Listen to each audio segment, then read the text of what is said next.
Magandang umaga po sa inyong lahat. Live mula dito sa Pag-asa Weather Forecasting Center. Narito nang lagay ng ating panahon ngayong araw nga ng Lunes, May 20, 2024. Sa ating latest satellite images, ang shear line pa rin o yung bangga ng mainit at malamig na hangin na magdadala ng mga pag-ulan, partikular na sa may bahagi na extreme northern Luzon. Ito yung area ng Batanes. Habang sa nalabing bahagi ng ating bansa, sa pag-iral pa ng easterlies, magdadala ito ng mga localized thunderstorms pagdating sa hapon hanggang sa gabi. Asahan pa rin natin sa malaking bahagi ng ating bansa ang malaking tsansa ng mga pulupulong pag-ulan, pagkidlat, pagkulog. At posible pa rin yung medyo mainit na tanghali natin, kaya iba yung pag-iingat pa rin ang kinakailangan. Samantala, as of this morning, wala pa rin tayong minomonitor na anumang low pressure area sa loob at labas ng Philippine Area of Responsibility. Bagamat ngayong buwan nga ng Mayo, posible pa rin na may mabuo na at least na isa na bagyo na maaring mabuo papasok sa loob ng Philippine Area of Responsibility.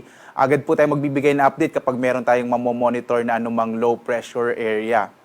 Samantala, dito nga sa Luzon, ay inaasahan natin ang malaking tsansa ng mga pag-ulan sa may bahagi ng Batanes. Dulot yan ng shear line habang sa nalabing bahagi ng Luzon. Asahan pa rin natin ang medyo mainit at tanghali habang lumalaki yung tsansa or mas malaki yung tsansa ng mga isolated o pulupulong pag-ulan, pagkilat, pagkulog, mga localized thunderstorms, lalo na sa hapon hanggang sa gabi. Madalas po natin mamamonitor yan dito sa may western section ng Luzon, lalo na papunta na tayo sa panahon ng tag-ulan. Ang basehan ho kasi natin na pagdedeklara ng tag-ulan ay yung mga pag-ulang mamamonitor dito sa may western section ng Luzon, kasama din yung western section ng Visayas.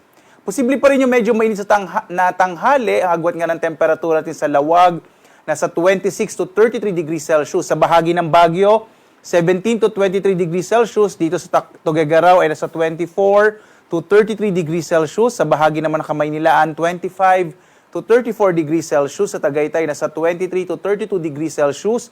Habang sa Legazpi, nasa 28 to 33 degrees Celsius.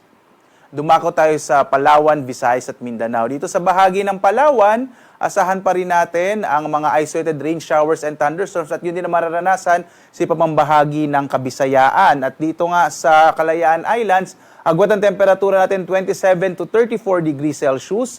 Sa Puerto Princesa, 26 to 34 degrees Celsius. Sa bahagi naman ng Visayas, sa Iloilo, nasa 27 to 34 degrees Celsius. Sa Cebu naman, 28 to 33 degrees Celsius, habang sa Tacloban, nasa 28 to 33 degrees Celsius.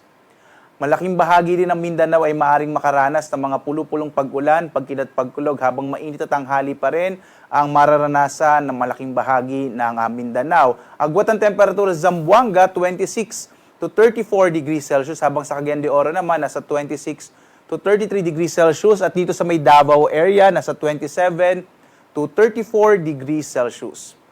At ngayong araw nga ng Lunes, wala pa rin tayong nakataas na gale warning, kaya ligtas namang pumalawot ang mga sasakyang pandagat kahit yung maliliit na mga bangka sa mga baybayin ng ating bansa. Bagamat nagbibigay tayo ng babala kapag meron tayong mga thunderstorms, maring biglang lumakas yung alon ng karagatan. Kaya iba yung pag-iingat pa rin po sa ating mga kababayan na naglalayag sa ating mga karagatan.